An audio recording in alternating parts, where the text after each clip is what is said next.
Hey guys, guess what? Xbox has blinked first. We now have the price for both the digital as well as the big boy of the Series X, guys. Hey, I am Robert Storm. Welcome back to the channel. If you're finding me for the very first time, please do me a huge favor. Hit the like button. If you enjoy this video and want to see more content, please hit that subscribe button. We are trying to get up to 27,000 subscribers. We just crossed 26,000.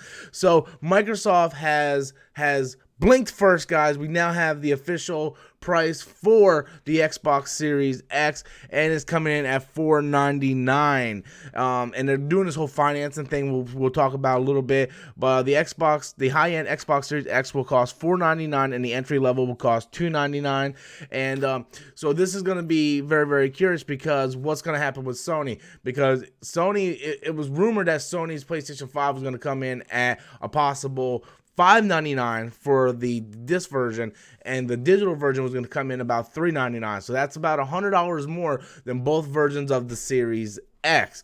Now, a lot of times these companies will take a loss on their consoles because they know they're going to make money in the back end. What I mean by that is these hardware, like a lot of times they lose money on these hardware, like PlayStation 4 and stuff. If you think Sony made a huge profit on the PlayStation 4 when it first came out, then no, that's not what happened. What happened was they sold software like God of War and Horizon and all these exclusive games. That's where they made their money back. They're not making their money on the hardware. So a lot of times, like a company like, let's say Sony, hypothetically, maybe the Sony PlayStation 5 will come in at $599, right? Maybe that's what they want to hit it at. But now to compete with Microsoft, let's say they go, okay, we're going to match it. We're going to go down $499. They're going to take another $100, cut because they're hoping that they're going to sell enough consoles, because if they sell enough consoles, that's going to be more people that have PlayStation Plus, and they're going to be getting their first party games in their homes. So as long as they're getting those, that type of revenue coming in, that they're willing to take a price cut on the back end. As for the Xbox Series X here, the Series X, again, this could also be about a $600 to $700 console. They're choosing to come in at $499 because they know that they're going to be making money on the back end with stuff like Game Pass and Xbox Live. And they're also offering this finance thing for $24.99. You could finance and get the Xbox Series S.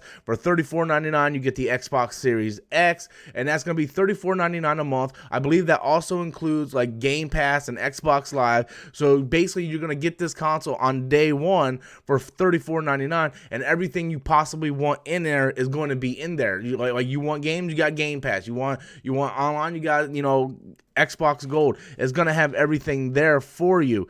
Now the Xbox Series S here, this little guy, which very much looks just like my Xbox One Series S, or I'm saying all kinds of, my Xbox One S, it very much looks like that, except for it has like this big black cooler, I guess. I don't know what the hell that is. It looks like a vent, and and yeah, so I mean, it looks cool, it looks fine. I actually wish it would have been that other model that we saw, that little mock-up model where it was like half the size of this thing but white. I thought that was a much sleeker, cooler design.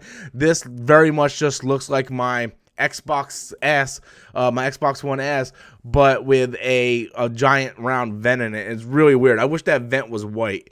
That's a really, really weird aesthetic. Me personally, it's like, hey, look at this, man, and then boom, it's got this big black like dot in the middle of it. But whatever, to each their own. But these prices don't necessarily surprise me in any way. It's like, okay, $499, I expected to pay that much for it. I was still debating on whether I wanted to get the Series X on day one. If I wanted to get the PS5 on day one, it's gonna really come down to availability, to be honest with you. I do have my name on a couple waiting lists, so I do want to get the Series X on day one. But with Halo being pushed back at this point, like, it doesn't really matter to me. Microsoft, I don't think, has any good exclusives coming out day one for the console, whereas PlayStation at least has Miles Morales. So it's really going to come down to what PlayStation is going to do next. I want to see PlayStation blink next. I want to see the prices. I want to see what they're going to do.